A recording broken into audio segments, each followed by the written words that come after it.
Hello. So good to meet you at our global motivational meeting. We are reading World Scriptures book. This God's word that inspire billions of people, families, communities, countries, and the whole world, and will help you to just read these quotes and practice daily. As we read this holy book from the beginning, please find all the chapters on our message to be in channel. Also, you could choose the suggested prayer list and listen God's word all day.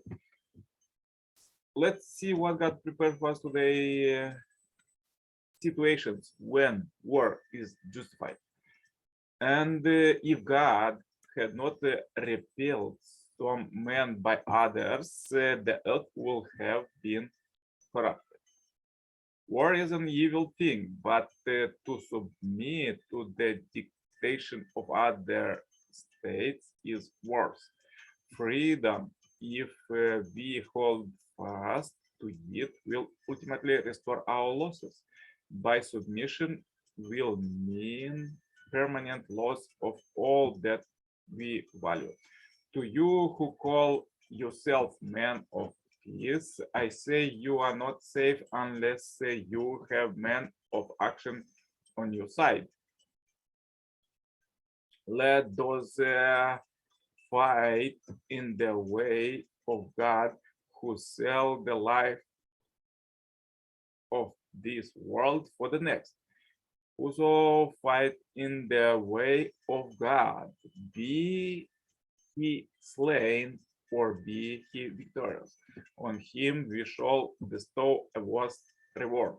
How should you not fight for the cause of God and of the feeble among men and women, and children who are crying, Our Lord, bring us forth from out of this town whose people are oppressor. Give us from thy presence some protecting friend. Give us from thy presence some defender.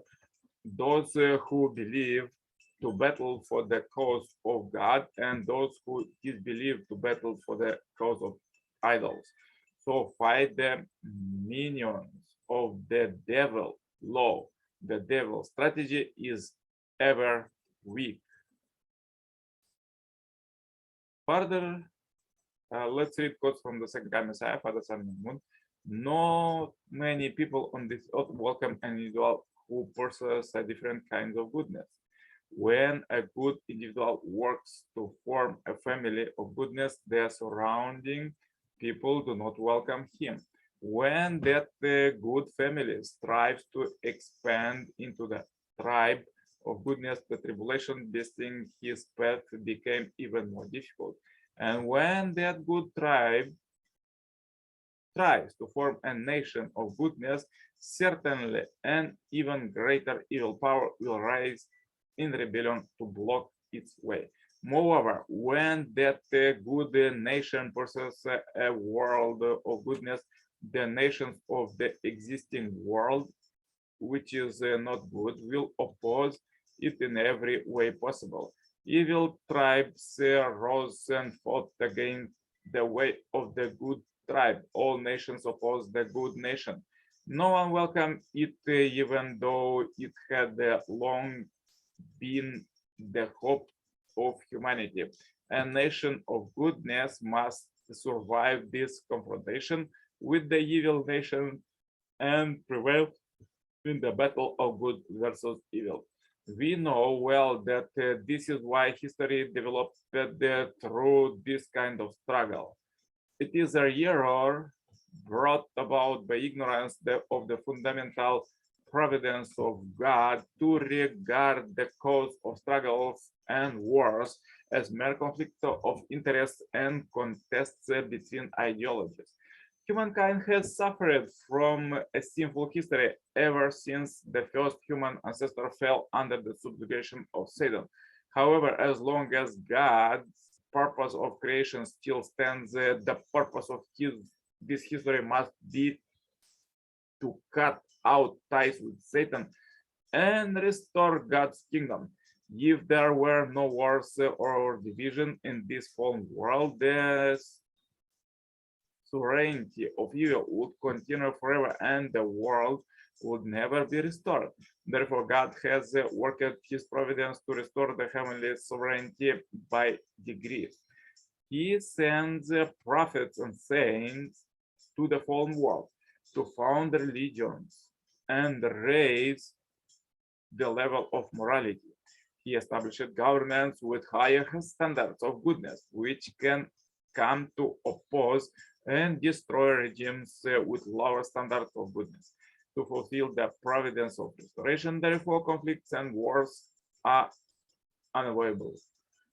Although there have been times when evil seemed to prevail, in the end, the relatively evil social and political forces declined and were absorbed by the more godly forces.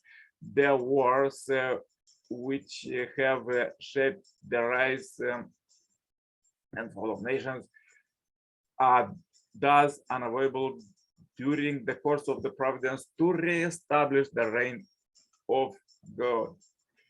For example, in the Bible, God ordered the Israelites to destroy the 7 tribes of Canaan. When Saul disobeyed him, leaving some of the Amalekites alive with their cattle, God severely punished him.